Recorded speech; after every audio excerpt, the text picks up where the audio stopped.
CPM വിട്ട് CPIയിൽ ചേർന്ന നേതാവിന് വെട്ടേറ്റിരിക്കുന്നു. വെട്ടിയത് നഗരസഭാ ചെയർമാനും സംഘങ്ങളും. പത്തനംതിട്ട കൊടുന്തറ മുൻ ബ്രാഞ്ച് സെക്രട്ടറി റോബിൻ വിളവിലാണ് വെട്ടേറ്റത്. അതായത് ഈ TP ചന്ദ്രശേഖരൻ എന്ന് പറഞ്ഞാൽ വെറുമൊരു രക്തസാക്ഷിയല്ല. CPM എന്ന പാർട്ടിയിൽ നിന്നും ആരെങ്കിലും വിട്ടുപോകുന്നുവോ അവർക്കെല്ലാം ഓർത്തിരിക്കാനുള്ള ഒരു മുന്നറിയിപ്പ് കൂടിയാണ്. CPMന്റെ സംസ്ഥാന നേതാവായിരുന്ന ജനകീയനായിരുന്ന TP ചന്ദ്രശേഖരനെ കൊന്നു തള്ളിയിട്ടുണ്ടെങ്കിൽ പിന്നെ പാർട്ടി വിടുന്ന ഏതൊരാളെയും ഇല്ലാതാക്കാൻ തങ്ങൾക്ക് കഴിയുമെന്ന വ്യക്തമായൊരു സൂചനയാണ് ആ കൊലപാതകത്തിലൂടെ CPM നൽകിയത്. എന്നിട്ടും ആളുകൾ ഇങ്ങനെ കൂട്ടം കൂട്ടമായി പാർട്ടി വിടുകയും പാർട്ടിയെ യഥാർത്ഥ രീതിയെ തുറന്നടിക്കുകയും ചെയ്യുന്നത് വലിയ ആശങ്കയാണ് CPMലുള്ളത്. എന്നാൽ പണ്ടത്തെ പോലെ തല്ലാനും കൊല്ലാനും പാർട്ടിക്കും പാർട്ടി നേതൃത്വത്തിനും ആരെയും കിട്ടാനില്ല എന്നുള്ളതാണ് പ്രധാനപ്പെട്ട ഒരു പ്രശ്നം. അതുകൊണ്ട് നഗരസഭാ ചെയർമാൻ അടക്കമുള്ളവർ തന്നെ വെട്ടാൻ നേരിട്ടൊരുങ്ങിയിരിക്കുകയാണ്.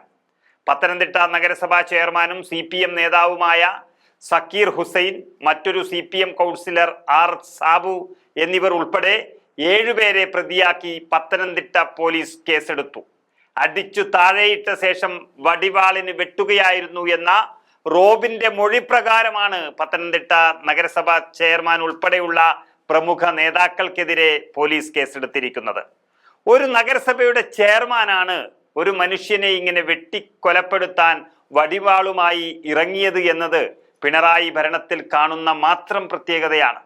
ഈ അക്രമത്തിന് പിന്നിൽ പത്തനംതിട്ടക്കാരിയായ മന്ത്രി വീണ ജോർജുമായി ബന്ധപ്പെട്ട വിഷയം കൂടിയുണ്ട് എന്നാണ് പറയുന്നത്. അതായത് അടുത്തിടെയാണ് റോബിൻ CPM വിട്ട് CPIയിൽ ചേർന്നത്.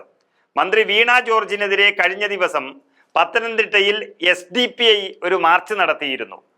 ആ മാർച്ച് നടത്തുന്നതിന്റെ പിന്നിൽ ഈ സക്കീർ ഹുസൈനാണ് എന്ന തരത്തിൽ വലിയ വാർത്തകൾ വന്നു. ആ വാർത്ത സമൂഹ മാധ്യമത്തിൽ പ്രചരിപ്പിച്ചതിൽ റോബിനും ഒരു പങ്കുണ്ട് എന്നാണ് പറയുന്നത്.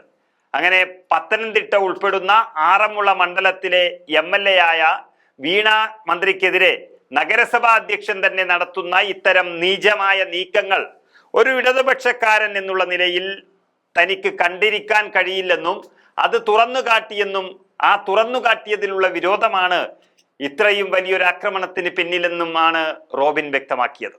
ഏതായാലും CPM എല്ലാം ഇപ്പോൾ ആകെ മാറിയിരിക്കുന്നു. പാർട്ടിക്കുള്ളിലെ പ്രശ്നങ്ങൾക്കാണ് ഇപ്പോൾ വെട്ടുകയും കുത്തുകയും കൊല്ലുകയും ഒക്കെ ചെയ്യുന്നത്. അതിനൊരു നഗരസഭാ ചെയർമാനും ജനപ്രതിനിധികളും തന്നെ തയ്യാറായി നിൽക്കുന്നു എന്നുള്ളതാണ് ഏറ്റവും വലിയ ആശങ്ക.